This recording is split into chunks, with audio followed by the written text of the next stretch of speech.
So, my name's Mike. First one for Smeg. Actually, that's an interesting point. I've got like 4 different names. 5 if you call what my exes call me. But that's just so. Smeg or Mike or Eva or whatever. Anywho. Alright. So this first thing was going to be just me talking about whatever, you know, my car and how cool it is or how much it sucks, but it doesn't get fucking fall over. But what I decided to talk about on my first ever YouTube video is this. This fucking thing. I get this. This is today. This is today. By the way, it's Wednesday. No, Wednesday? Fuck, no, you'll probably see this Wednesday or Thursday or, God, Shrove Tuesday next year. I don't know. Anyway, it's Monday. It's Monday, November the 3rd. Tomorrow's the election. A big election. The most important election in American history. You know, I would have thought the first one would have been, you know, the most important one in American history, you know, because no one had ever done it before. But that's okay. No, evidently this one's the most important one, because we got a black guy and a white guy. Black young guy, old white guy. And we've got running behind them an old white guy and a moose hunter. What the fuck? Which brings me to this one. This letter. Fucking letter. I got this in the mail today. Sarah Palin sends me a registered Democrat. Registered because, you know, anyway. Registered Democrat a letter telling me, among other things, that she needs my money. She needs my money. No one else needs her money. My money. She needs it. So that, quote, we Republicans reject the Democrats' fearful and pessimistic mentality, unquote. The fuck? The fuck? You know what? Let me pause for a second. Both campaigns are full of shit. All right, both of them. Because when they're getting it, no matter who gets in, it's pretty much going to be business as fucking usual, right? With a couple of modifications here or there. They're both bullshit. I'll tell you why the Republican campaign is more full of bullshit than the Democratic one. Because the Republicans are saying everything that's been going on right now has been both just stunningly successful, and that we're in the biggest boom of the last 1,000 years, and that we're all fucked and we're all going to go to hell. How the hell do you do that? How do you say, we're doomed? We are doomed! Isn't it great? Honestly, a friend of mine actually came up to me and said, after a wonderful conversation about how he's getting married, and, you know, and he's expecting his first kid, and everything's wonderful and fantastic, puts both hands on my shoulders, looks me straight in my eyes and says, be prepared, Mike. We're approaching the end times. And I'm like, end times for what? Dude, the World Series is over. We're just, you know, we're in the middle times waiting for spring training. What the fuck end times are you talking about? And he goes off on this rant about how they're rebuilding the temple and a whole bunch of other crap. I looked at him and I said, that's okay. I'm a Jew. No matter what happens, we're fine. That being stated, it's that sort of mentality that everything's going fantastically wonderful and we're terminally fucked at the same time. I actually have to admire that level of zen because I really haven't seen that outside of, you know, like, you know, Buddhist monks and, you know, Steven Seagal movie that's trying to convince me that it's actually good. But it's insane. It's just pathologically insane. So, unlike the RNC, which just fucking does this wacky shit, and I don't even get it. And by the way, Obama is not Muslim. I don't fucking know where anybody got this. Because he's got Hussein in the middle. I don't know. I think it all comes out. He's black, I guess. I don't know. He's brown. Ooh, guess what? I'm brown too.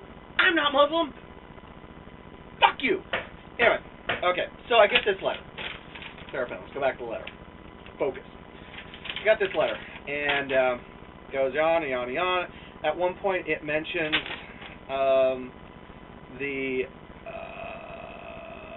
yes. Where did it go? went here somewhere. It's the I do this all the time, so you just have to get used to it. If you decide to even watch these past, like this first abortion, yeah. When we are able to get our message past the liberal mainstream media filter. The fuck? There's a media. I know millions of people have already talked about this on one side or the other. Liberal media filter. Anyway, so, registered Democrat, I get this letter asking me to donate $2,000, $1,000, $500, $150, or $35. Not like $1.50. Not like, here, send some change, you know, whatever you can. No, we want definite amounts. Only Republicans would think like this.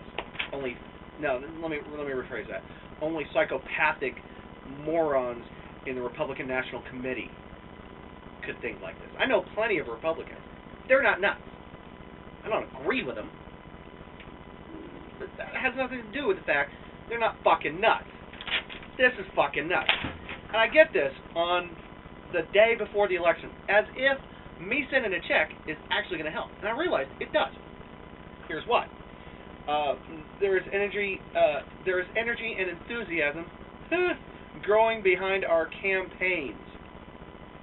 If you can put a Freudian slip in print, I think we just have campaigns, which translates basically to, hi, I'm Sarah Palin. Go hunt some moose.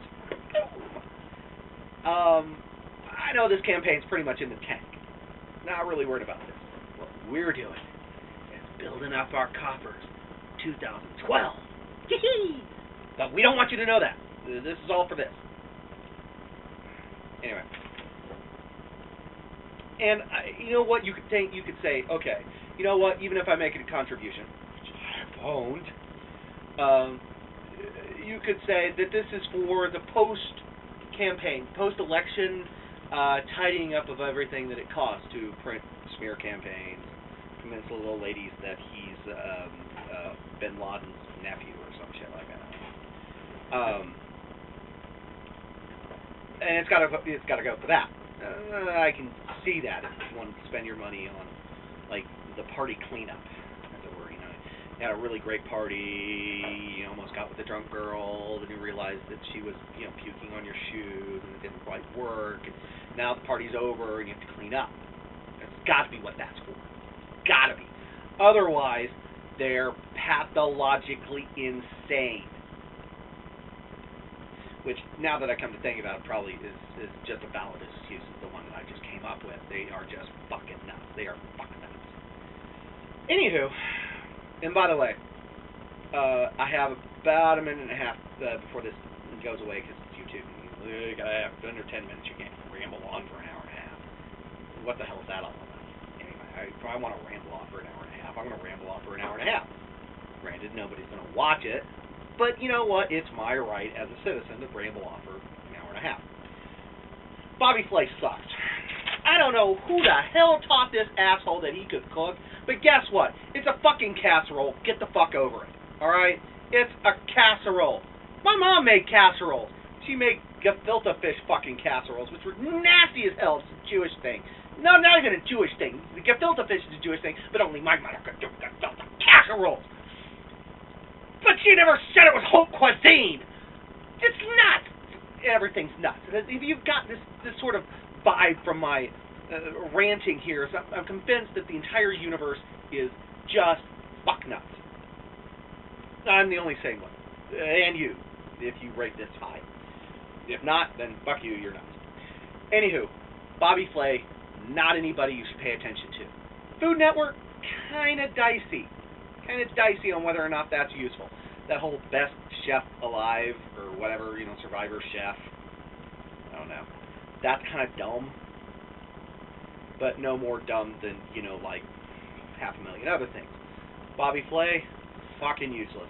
Get him off TV, hunt him down, hit him with a baseball bat, break his leg so he can't go near a camera. Do something. You just walk around and attach an electromagnetic pulse to his back, so whenever he looks at a camera, it goes punk. The camera goes off, and he goes, I gotta go back to making casseroles. Well, that's it for me, and I'm out.